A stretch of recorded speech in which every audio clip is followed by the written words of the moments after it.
Licença. Aqui, presidente.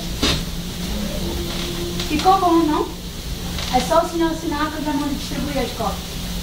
Ei, espera um pouco. Calma lá. Eu não vou assinar isso, não.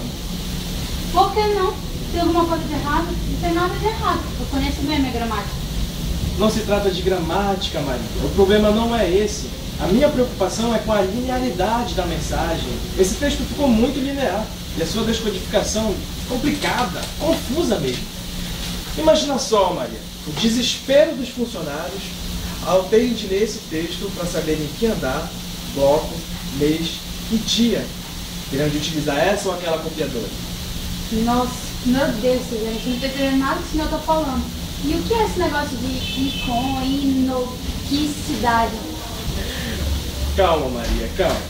O termo correto é iconicidade.